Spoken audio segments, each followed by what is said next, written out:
Hey guys, welcome back to the show. Sorry that the image is a little blurry. Nothing's wrong with your phone, computer, or whatever screen you're watching this on. But I had a little bit of an accident yesterday at work, and I look pretty beaten up. So yeah, my arm looks like it might be broken. My face looks like I scraped on the floor and kissed concrete. I broke my tooth and whatnot. So I'm going to focus this now, but I do want to let you know it's pretty, not nice to watch. So if you do want to keep on watching the news and you don't want to, see it like this, just go ahead and watch it at 144p, which is quality. If you're on your phone, on your upper right, there should be some little dots, I think. You can adjust the quality of the stream to the lowest possible so you won't be able to see so much of whatever's on my face. And if you're in your computer on the lower right too, you can click and change settings for lower quality. I'm sorry that I'm reporting the news like this, but I think the news need to be done. And even though I am in pretty bad pain, I thought it was worth doing the news. So excuse me if this is very disgusting or hurtful to anyone. Let me focus. So yeah, this is how I look. I was going to make a joke about the whole suit versus t-shirt thing and saying that some subscribers said I should wear a t-shirt and I was defending the suit and we got into a fight and this is how it ended. But I thought that wouldn't be funny. You shouldn't fight anybody. But yeah, suit is coming back when the t-shirt, I can put it on because this I can't really right now. And I can't even lift my arm much higher and this wrist is also kind of beat up. But yeah. So the suit will come and I'm going to make a little documentary about why I wear a suit and what's the whole meaning, just for fun. So yeah, let's go back to the news. It's September 11th, 2018.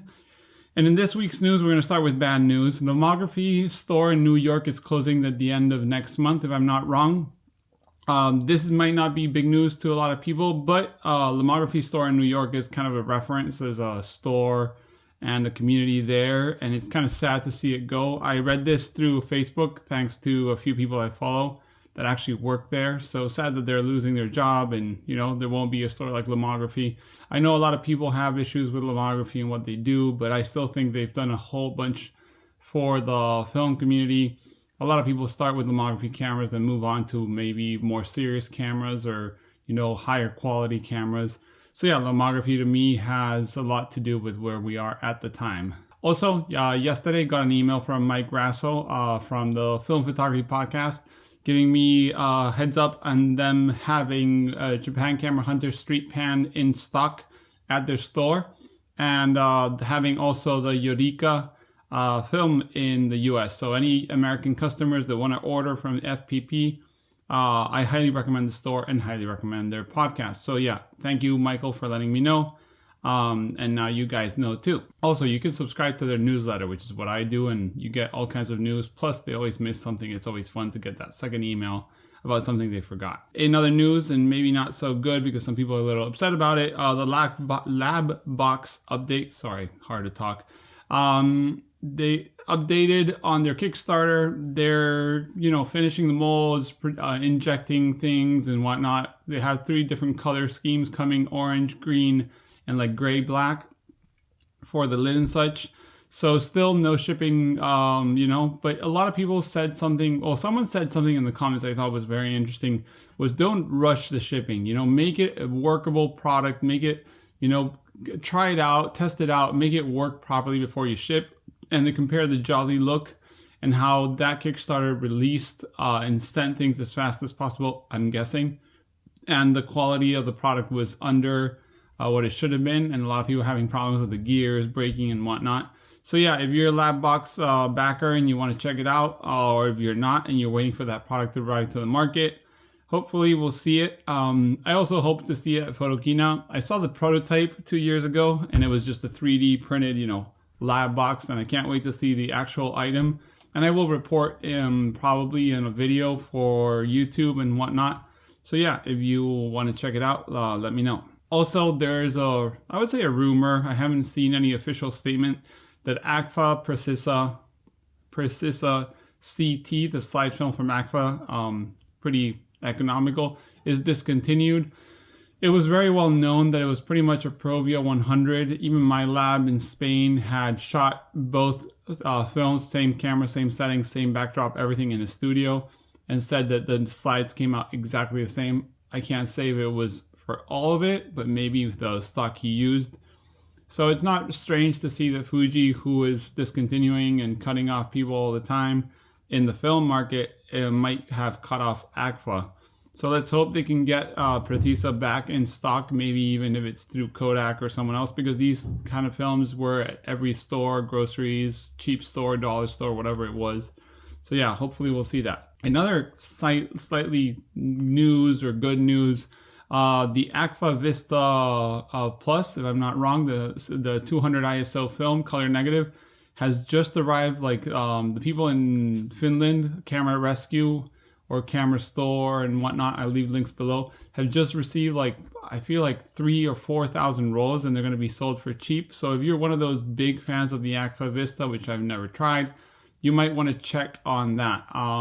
If you haven't, if you can't find it, let me know. I'll contact them because they're the ones helping me go to Photokina. I'm going to be on a TV for them live in Photokina. So yeah, let me know. But if you're Agfa Vista, check it out. In other news, we have Ilford, who owns Kentmere, do a facelift of their branding for Kentmere. The film's going to stay exactly the same, so don't be worried if you're a big fan of the film.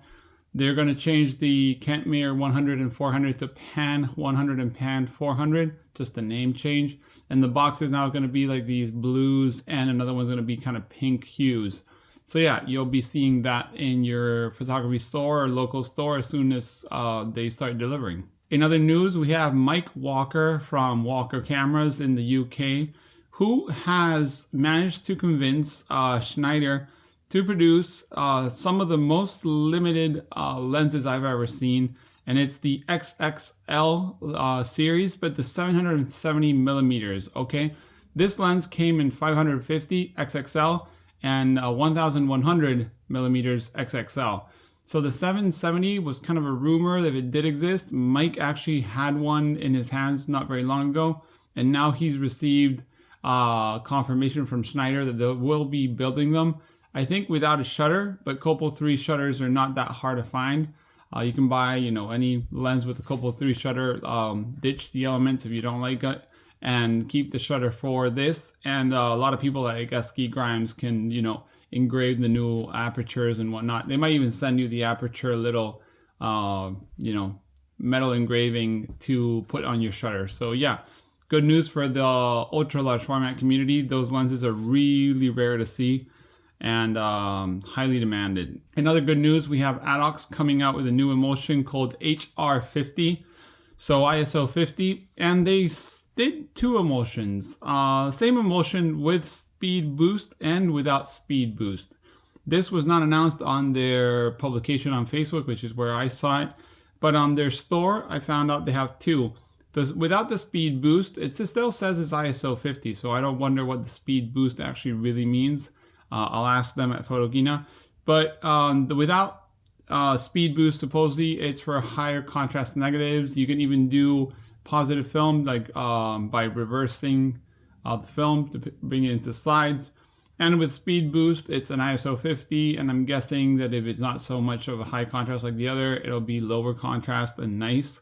So yeah, good news from Adox. Hopefully that means it's coming from their new factory in Switzerland, and we start seeing more products like the CMS 20, which a lot of people are waiting for. We also have some news from Maine Cameras that have started shipping their RF670 Instacon camera, which remember is that folder Instax wide camera with manual settings, aperture priority and such. Also confirmed that they're going to Photokina, that I'm going to get my hands on one of their cameras, so I'll make some first impressions and whatnot at Photokina and afterwards. So yeah, if you want to see more about Mint or you have any doubts about it, let me know in the comments below. So yeah, that's all for this week. I'm really sorry for the actual state of your news reporter and the no suit. It was because I can't really put my arms through the suit, but the suit will be back next week. So as always, thanks for watching, and if you have any information, send an email to the email below. Bye.